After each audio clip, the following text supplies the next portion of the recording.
Só ver. No Brasil, desde o ano passado, LGBTfobia é crime. E a gente sabe que mesmo com inúmeros documentos que prezam para a educação pela diversidade, que preza para uma educação para os direitos humanos, será que com essa lei a gente pode ter um futuro melhor? Ou seja, será que a gente pode ter finalmente uma escola sem LGBTfobia? Bernadette, tu notou que aquele menino, o filho de Luciana, ele é bem doentio, né? Nossa, eu fico pensando, que desgosto pra mim, né? Mas ó, na minha volta, uma surra isso se resolvia. Eu queria ver se ele ia ficar desse jeito. É assim, né? O filho começa a ficar assim, meio gayzinho, leva um couro, muda o comportamento na hora. Quero ver. Pode entrar, eu acabei de chegar. Meu nome é Friday e esse é o Delta Drag. E hoje, novamente, eu estou muito bem acompanhada.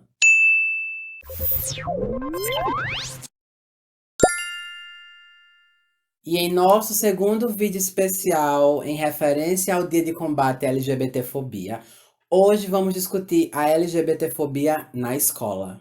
Para mim foi muito difícil essa transição do ensino fundamental para o médio. E eu estudava numa escola muito grande. E só tinham dois garotos gays na escola. Eu, que era do turno da manhã, e um que era do turno da tarde, né? E aí a escola toda caía em peso em cima de mim. A época da escola foi bem lixo pra mim, muito lixo. Primeiro que eu tava na fase de me descobrindo. E gostava muito de andar com meninos, de conversar coisas de meninos. Eu sentia muito duas coisas. Que eu era muitas vezes uma aberração e que eu era muitas vezes uma atração. Muitas vezes juntavam grupos pra me ver andando com trejeitos e ficar rindo. E muitas vezes uma pessoa ou várias pessoas me perguntavam por que eu era daquela forma e por que era que eu não mudava e não criava jeito de homem. E, por outro lado, uma parte que era muito chata eram os meninos. Na época existiam alguns programas de TV que tinham alguns bordões.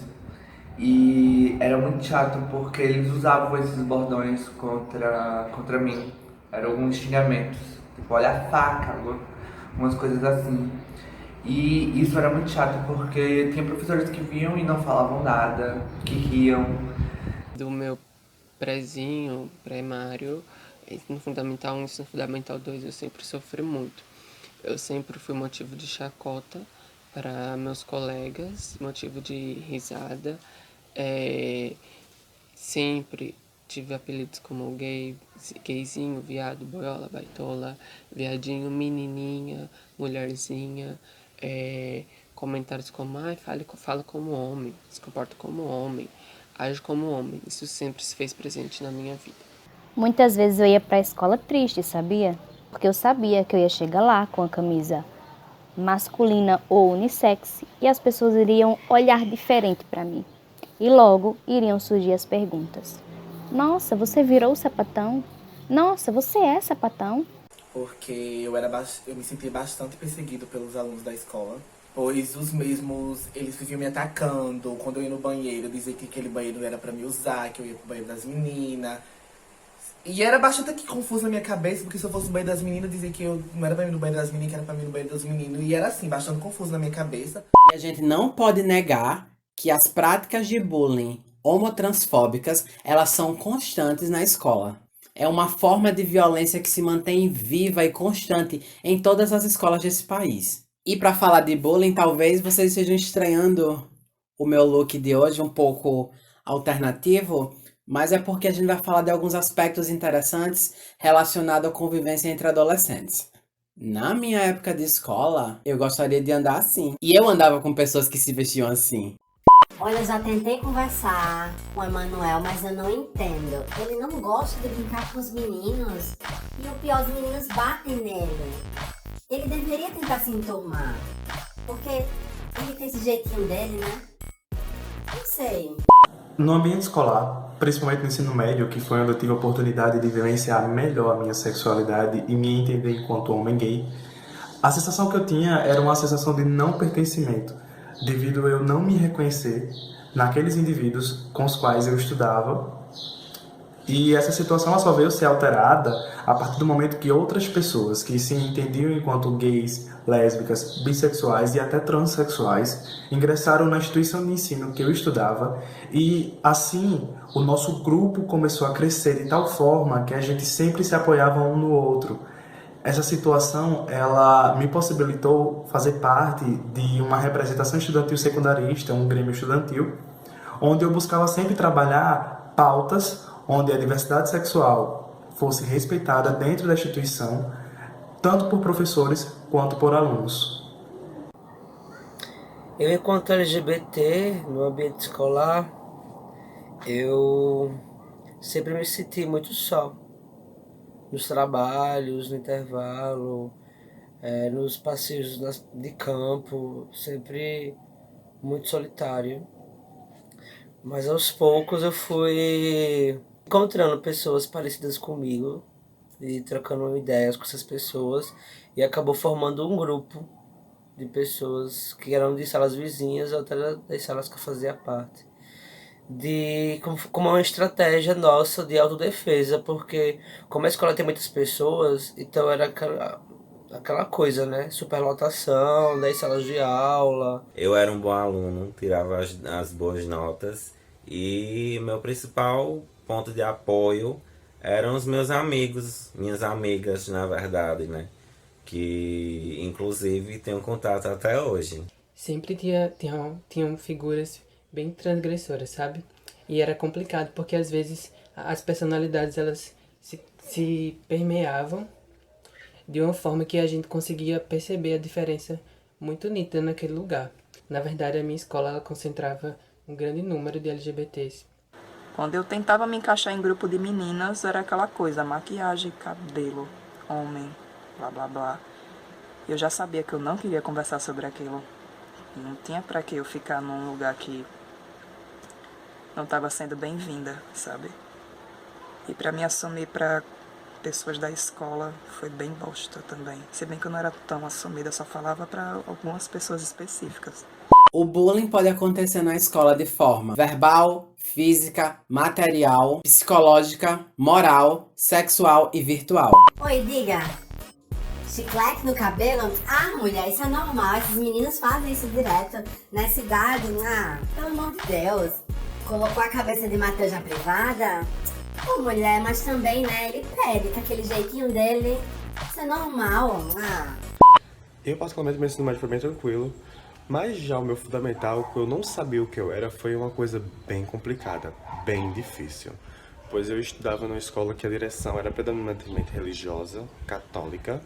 Pelos alunos, eu fui agredido, eu sofri vários tipos de agressão, tanto verbal como física.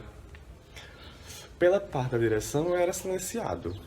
Ou era me agir como se nada tivesse acontecido. Eles agiam, né? Não eu. Acontecia, o dela tava, e eles iam lá e ficavam, tá, vamos resolver. E nunca resolveu nada. E assim ficou até que eu cansei de fazer papel de beijo e parar de contar e aguentar tudo calado.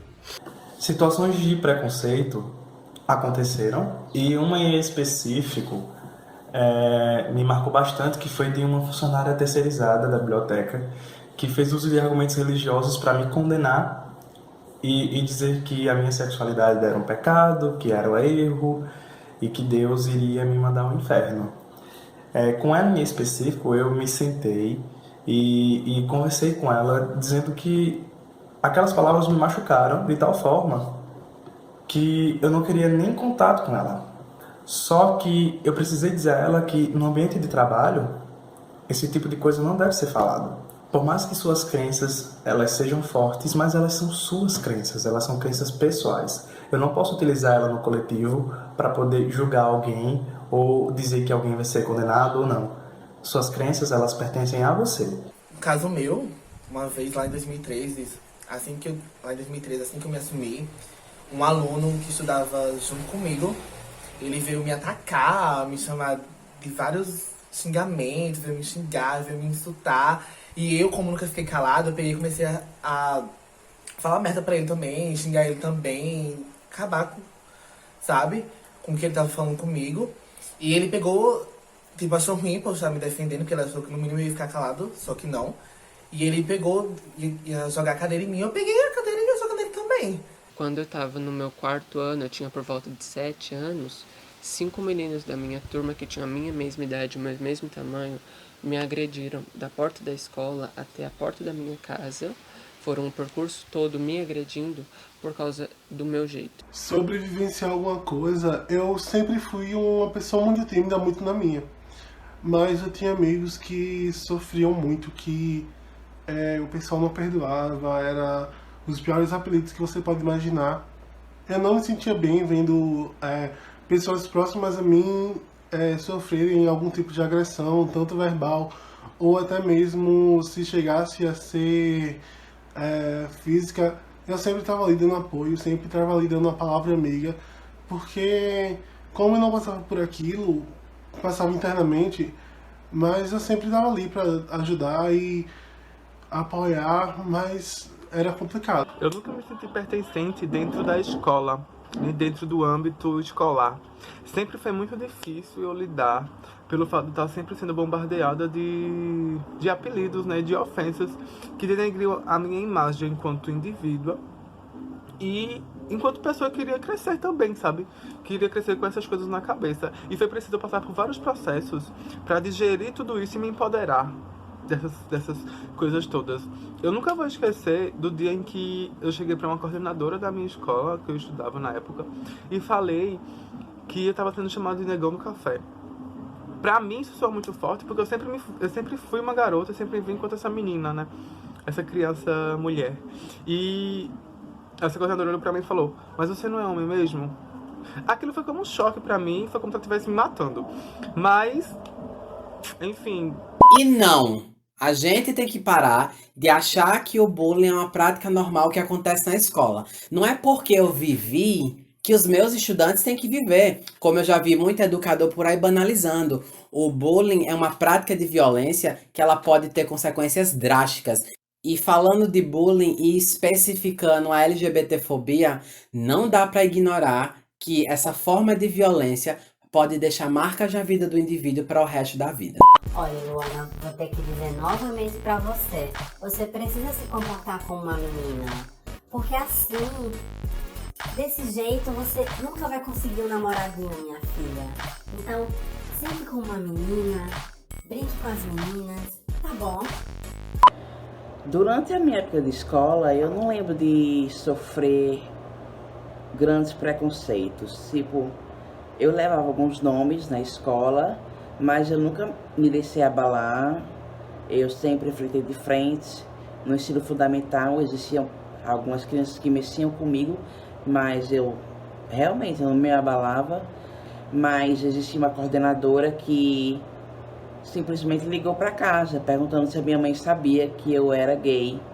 E eu lembro de me sentir muito injustiçado, porque não cabia ela ligar para minha mãe perguntando se ela sabia. Minha mãe sabia, mas se ela não soubesse, seria pela boca dos outros. E eu achei que isso foi muito injusto, eu chorei muito. E eu sabia que era uma ação preconceituosa, porque existiam muitos casais heterossexuais que namoravam na escola e ela não fazia nada. E ela começou a implicar comigo. E a diretora, ela era psicóloga, ou é ainda, não sei. E ela fazia aquela linha de conversar para tentar ajeitar. Mas no ensino médio eu já cheguei a conhecer os coloridos, né, os afeminados. Inclusive um deles foi meio que ameaçado pelo professor. Ele ficou dizendo, tipo, você é muito afeminado, vou dizer aos seus pais. Na época a gente não tinha noção de que aquilo era um comentário homofóbico, a gente realmente levava como uma ameaça, né? O terror da gay é os pais saberem, né? E não aceitar, enfim, aquele babado. Na sociedade existem 2 tipos de desigualdade, uma socioeconômica e uma cultural. Nós, pessoas LGBTQI+, somos parte dessa desigualdade cultural, uma vez que estamos numa sociedade que, na maioria das vezes, se baseia na heterossexualidade para a construção dos valores de todo o coletivo e pouquíssimas vezes reconhece a nossa cultura. E como diria o sociólogo francês Émile Durkheim, quando nascemos, a sociedade está aí, e sua coerção também. E com isso, modelos sociais estão difundidos e eles são exigidos. E quando eu falo de coerção, eu falo de uma prática que a sociedade tem de exercer pressão e ou repressão sobre os indivíduos, que é expresso na forma que a gente já falou aqui no Delta Drag, que é a norma. E a gente sabe que a norma, ela está presente dentro e fora da escola. Ela muitas vezes está inserida num espaço de forma simbólica, manifestada na sua organização e estrutura. E caso você não saiba qual é a norma vigente na nossa sociedade, nunca é demais lembrar que a norma diz que o padrão é ser branco, hétero e cisgênero. E na escola, quando a gente não segue a norma, que nem sempre é silenciosa da forma que alguns acham, que diz pra gente que tipo de comportamento a gente deve ter se não quiser sofrer nenhum tipo de violência, você já sabe o que acontece, não é? Fátima, vem cá. Tu viu que o Ítalo hoje veio de batom pra escola? Eu pensei a mesma coisa. Que absurdo. Onde é que essa escola vai parar? Quem já se viu uma coisa dessa?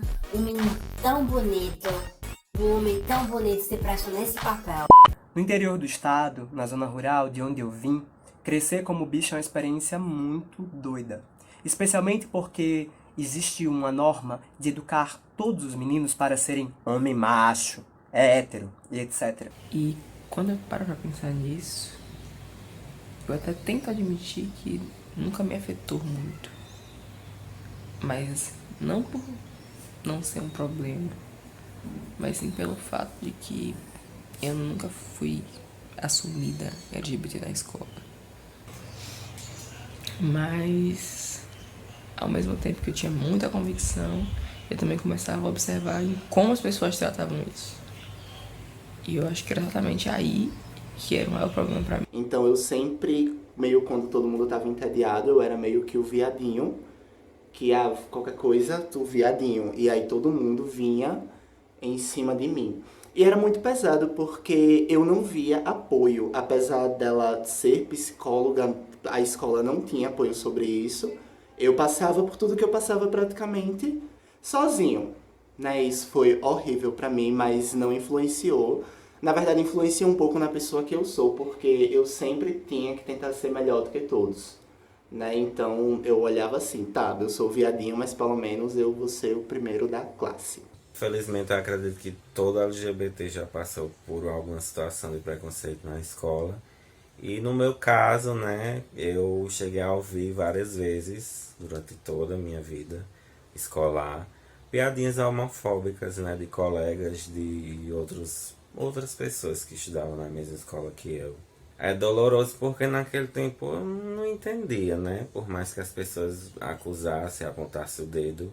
Sofri enquanto LGBT durante meu processo, não tanto quanto outras pessoas que conheço, mas em todos os períodos da minha vida onde eu não era assumidamente homossexual, sofri muito porque as pessoas elas tinham a necessidade de entender se eu era ou não.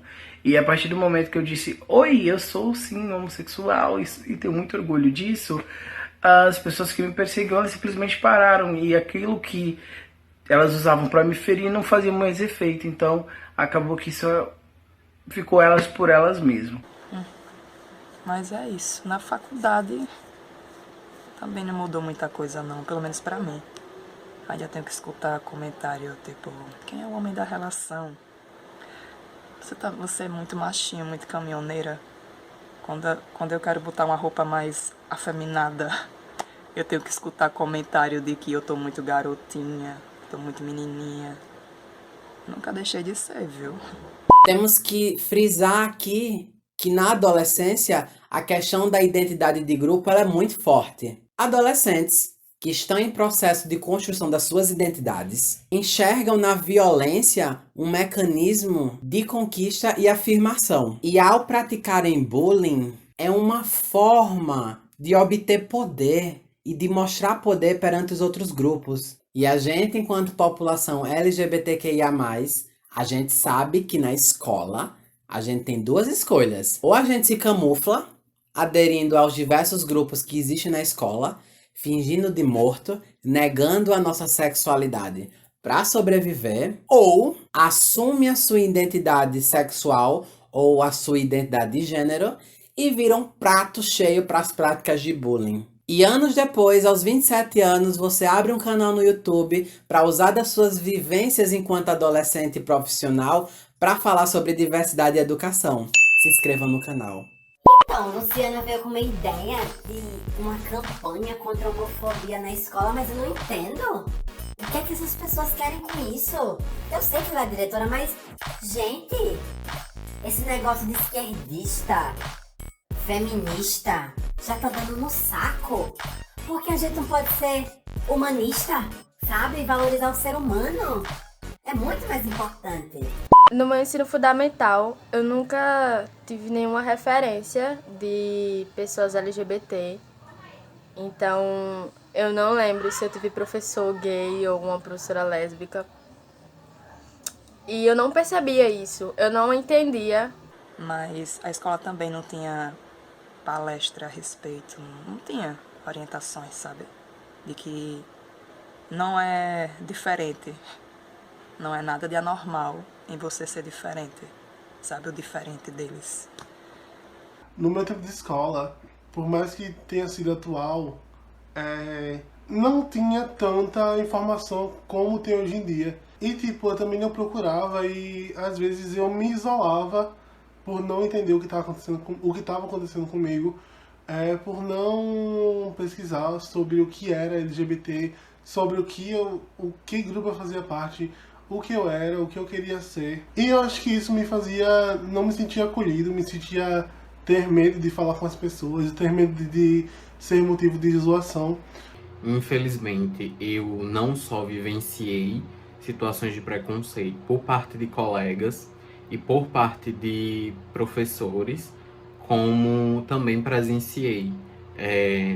E infelizmente na época não se tinha respeito, então o próprio aluno, no caso eu ou algum outro que fosse homossexual ou tivesse fora da heteronormatividade, ele era utilizado como piada, como chacota. Né? Eu fui uma criança que eu era bastante perturbado com isso tudo na minha cabeça, porque até eu absorver que ser gay não era uma coisa errada, demorou bastante tempo. E eu me sentia bastante hostilizado, porque era toda hora confusão pro meu lado, toda hora uma piada diferente, né? Um insulto diferente, sabe? As pessoas faziam de tudo pra me atacar, pra me deixar de canto. Era assim que eu me senti dentro da escola, não é à toa que eu repeti por 3 vezes, né? E isso foi bastante perturbador pra mim. No meu caso, já na infância, o meu comportamento não se encaixava bem ao comportamento, né, dos meninos da minha idade. E eu fui alvo de bullying até o 2º ano do ensino médio. E pelo menos pra mim, e eu sei que para um monte de LGBTs também, esse foi um processo onde eu tive que me refazer. Separar o que de fato me pertence e o que eu acabei absorvendo achando que me pertencia. Eu também tive que aprender muita coisa por conta própria, visto que estamos numa sociedade onde muitas pessoas preferem ignorar nossa existência e esse assunto não é falado. No segundo vídeo desse canal, a gente falou de como a escola ela educa para a heterossexualidade. E a gente tem que lembrar que, como a Guacira ela fala, a construção da heterossexualidade ela acontece ao mesmo tempo em que se nega a homossexualidade. E essa rejeição é nada mais nada menos do que a LGBTfobia. Em nossa cultura altamente heterossexista, condutas individuais e dinâmicas institucionais, direta ou indiretamente, reproduz o tempo todo o padrão da heterossexualidade como dominante em nossa sociedade. O que nos leva a uma reflexão. O parâmetro da heterossexualidade como dominante, como norma social e cultural, negando a existência de diferentes formas de sexualidade. Dentro e fora da escola, a naturalização da heterossexualidade como única possibilidade de sexualidade válida em nossa sociedade acaba por excluir indivíduos a terem acesso a oportunidades garantidas pelos princípios dos direitos humanos. Bom, no último ano do ensino médio, eu acabei sofrendo uma ameaça de morte por uma pessoa do corpo docente da escola, e foi uma situação muito complicada para mim, porque existiam várias pessoas naquele lugar, quando mesmo deferiu e me violentou na frente de várias pessoas, e mesmo assim ninguém fez nada, sabe? Foi uma situação horrível, acho que eu nunca vou esquecer, e principalmente o que aconteceu depois disso, quando o corpo docente da escola se reuniu por inteiro e pediu para que eu me calasse, que eu não comentasse nada sobre isso, ignorasse o que aconteceu. O meu nome é Lucas Daniel. E aí tem um professor, que ele era professor de biologia da escola, de ciências, e ele me chamava de Luquete, né? Meio que tentando fazer um apelido com que eu me sentisse mal. E aí teve um moído na escola, minha mãe foi chamada e todos os alunos mexiam comigo, me chamando de Luquete. E quando minha mãe chegou na escola, ele disse que foram os alunos que inventaram esse apelido. E quando na verdade não foi, foi o próprio professor que criou esse apelido para que todos pudessem mexer comigo. Hoje em dia, Luquete é close, querido. Bem, mas eu lembro de um exemplo muito ordinário. E eu queria ler um pouco sobre ele para vocês, rapidinho. Eu podia contar sobre violências diretas e físicas, mas eu prefiro relatar de como a sofisticação de algumas violências se dão de forma ordinária e simples. Eu lembro de professores fazendo piada comigo em uma aula de português, da 6ª série. Um professor dava aula sobre concordância nominal e pedia que a turma citasse exemplos em frases. Eu trazia sempre pronome, numeral e adjetivos em concordância em frases com substantivos femininos, como bonecas. Eu disse, essas 3 bonecas maravilhosas estavam esquecidas na prateleira.